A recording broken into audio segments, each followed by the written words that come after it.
कानपुर से एक बड़ी दुखद खबर आ रही है। कुख्यात बदमाश विकास दुबे को पकड़ने गई पुलिस पर हुई अंधाधुंध फायरिंग में 8 पुलिसकर्मी शहीद हो गए और 7 गंभीर रूप से घायल हो गए। शहीद होने वाले पुलिसकर्मियों में एक सीओ यानी डीवाईएसपी, 3 सब इंस्पेक्टर और 4 कांस्टेबल शामिल हैं। जख्मी पुलिसकर्मियों का इलाज रेजिडेंसी अस्पताल में हो रहा है।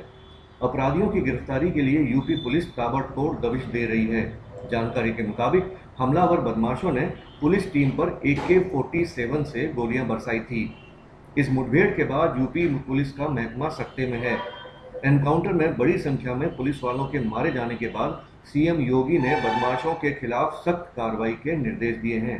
घटना बीती रात करीब 12:30 बजे की है। कानपुर मंडल के चौबेपुर थाना क्षेत्र के बिकरू गांव में करीब 2 दर्जन से अधिक मुकदमों में शामिल रहे बदमाश विकास दुबे को पकड़ने के लिए पुलिस ने दबिश दी थी।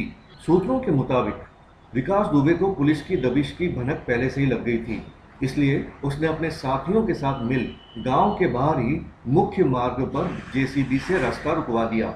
इससे पुलिस कर्मियों को वहीं रुकना पड़ा और वे पैदल ही गांव की ओर चल पड़े। वे गांव में घुसे ही थे कि छतों से उन पर ताबड़तोड़ गोलियों की बौछार होने लगी।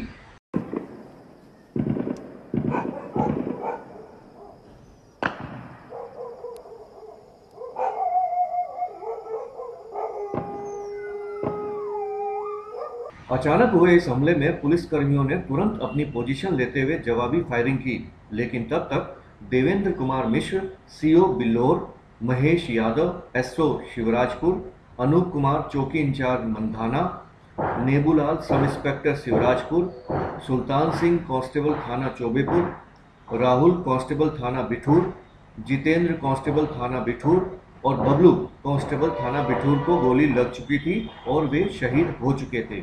इस गोलीबारी में 7 अन्य पुलिसकर्मियों को भी गोली लगी, जिनका इलाज रेजिडेंसी अस्पताल में चल रहा है। पुलिस जानकारी के मुताबिक बदमाशों ने AK-47 से हमला किया। बताया जा रहा है कि इस मुठभेड़ में 3 बदमाश भी ढेर किए गए हैं, लेकिन अंधेरे का फायदा उठाकर मुख्य आरोपी विकास दुबे फरार हो गया।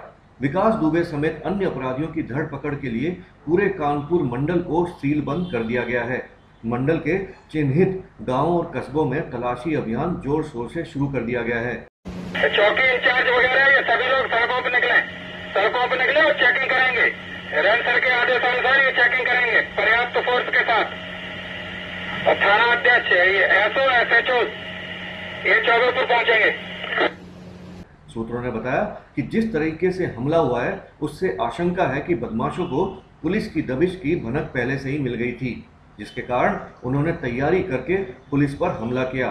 पुलिस अब इसकी भी जांच कर रही है कि आखिर कौन था वो भेदी जिसने पुलिस की दबिश की सूचना पहले से ही बदमाशों को दे दी थी। ये एक बहुत शातिर अपराधी है जिसका नाम है विकास दुबे। इसके अगेंस्ट 60 केसेस करीब दर्ज हैं। ये हिस्ट्री शीटर भी है। इसके विरुद्ध एक केस दर्ज हुआ था 307 का, एक व्यक्ति ने इसके खिलाफ दर्ज कराया था करीब 24 घंटे पहले।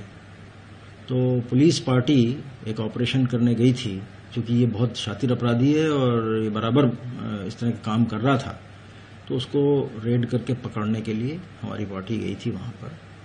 और इन लोगों ने वहां पर जेसीबी लगा दिया अपने गांव में, जहां पे पार्टी जा रही थी, जिस कारण गाड़ी वगैरह ऑब्स्ट्रक्ट हुई हमारी। और जब फोर्स उतरा तब इन्होंने फायरिंग की और हम लोगों ने उसमें जवाबी फायरिंग भी की, लेकिन चूंकि ये हाइट पर खड़े हुए थे लोग शायद अंधेरे में, तो इस वजह से जवाबी फायरिंग में हमारे आदमियों की गोलियां लगी हैं, जिसमें 8 आदमी शहीद हुए हैं, जिसमें हमारे लोकल सीओ साहब भी हैं और उनके साथ 3 सब इंस्पेक्टर्स और अन्य 4 कांस्टेबल्स हैं जिनको वीरगति प्राप्त हुई। और इसके अलावा करीब 7 आदमी हमारे घायल भी हुए हैं और वो ऑपरेशन अभी भी जारी हैं, क्योंकि ये लोग भाग गए हैं अंधेरे का फायदा उठा करके।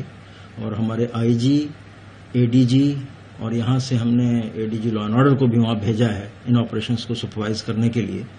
और साथ ही ये जो फॉरेंसिक टीम है कानपुर की तो तुरंत पहुंच गई थी। अभी लखनऊ से भी एक एक्सपर्ट टीम हमने रवाना की है और इसमें STF को भी लगाया गया है और IG STF वहां पहुंच रहे हैं। लोकल कानपुर का जो STF यूनिट है वो ऑलरेडी कार्यरत है और इनके खिलाफ एक बहुत बृहत ऑपरेशन चलाया जा रहा है। पुलिस ने बताया कि विकास दुबे खूंखार अपराधी है, जिस पर 2003 में शिवली थाने में घुसकर तत्कालीन श्रम संविदा बोर्ड के चेयरमैन और राज्य मंत्री का दर्जा प्राप्त भाजपा नेता संतोष शुक्ला पर हत्या करने का आरोप है। उस समय यूपी में भाजपा के राजनाथ सिंह की सरकार थी। बाद में विकास इस केस से बरी हो गया था। इसके अलावा विकास पर प्रदेश भर में 2 दर्जन से ज्यादा गंभीर केस दर्ज हैं।